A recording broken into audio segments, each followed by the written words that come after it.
Naval science and technological laboratory NSTL. So ఇక్కడ విశాఖపట్నంలో ఉంది కాబట్టి ఇది ఇంకా very very very very very important. Group 2 APPSC group 2 వాళ్ళకి ఇట్లా తెలుగు స్టేట్లలో ముఖ్యంగా ఆంధ్రప్రదేశ్లో ఉండేటువంటి దేన్నైనా ఖచ్చితంగా మనం గుర్తుపెట్టుకోవాలి. ఎందుకంటే జాగ్రఫీలో అడగొచ్చు, ఎకానమీలో అడగొచ్చు, పాలిటికల్ దేనిలో అడిగే అవకాశం ఉంది. ఇక్కడ డిఫెన్స్లో అడగొచ్చు. So naval science and technology laboratory NSTL Visakhapatnam under water mines మీద రీసెర్చ్ చేస్తుంది. అండర్ వాటర్ మైన్స్ని గుర్తించడం, వాటిని నిర్వీర్యం చేయడము, వాటిని పాతడము, శత్రు దేశాల యొక్క అండర్ వాటర్ మైన్స్ని మనం గుర్తించడము, వాటి మీద టార్ఫిడోస్ నీటి అడుగున వెళ్ళి షిప్స్ని జలాంతర్గాములను ధ్వంసం చేసేదే టార్ఫిడో. మళ్ళీ టార్ఫిడోకు చూద్దాం మనం. Next research centre for Imarat. So RCI Imarat అంటే బిల్డింగ్ అండి. ఆ బిల్డింగ్ అట్లా పెట్టారు, ఆ పేరు పెట్టారు అంటే ఒక బిల్డింగ్ అది. రీసెర్చ్ సెంటర్ ఫర్ ఇమరత్ అన్నాం. Research centre Imarat Hyderabad. Missiles and strategic systems, క్షిపణులు మరియు వ్యూహాత్మక వ్యవస్థల గురించినటువంటి ఇది పరిశోధన చేస్తుంది.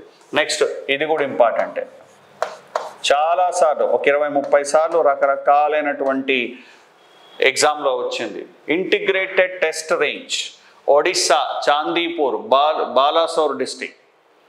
ఇక్కడ నుంచి మిస్సైల్స్ని క్షిపణులను పరీక్ష చేస్తారు, టెస్ట్ చేస్తారండి.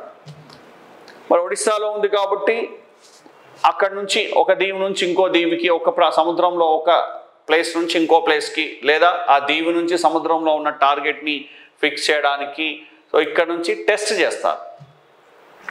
చూడండి ఇక్కడ టెస్ట్ చేస్తారు.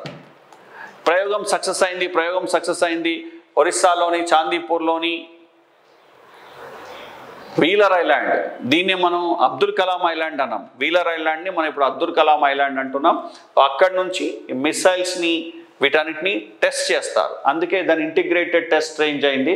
So missile test range, missile launch facilities ఎక్కడున్నాయి, మిస్సైల్ని టెస్ట్ చేసేటి ఎక్కడున్నాయి, సో అది ఇక్కడ integrated test range Chandipur, Balasore, Odisha, wheeler island, దాన్నే మనం ఇప్పుడు అబ్దుల్ కలాం ఐలాండ్ అంటున్నాం. సో ఇది చాలా చాలా చాలా ఇంపార్టెంట్. చాలా వాటిలో ఈ ప్రశ్న రావడం జరిగింది. డిఫెన్స్ టెక్నాలజీలో ఫస్ట్ ప్రిఫరెన్స్ దేనికైనా ఇవ్వాలి అంటే దీనికే ఇవ్వాలండి, ఇంటిగ్రేటెడ్ టెస్ట్ రేంజ్కి ఇవ్వాలి.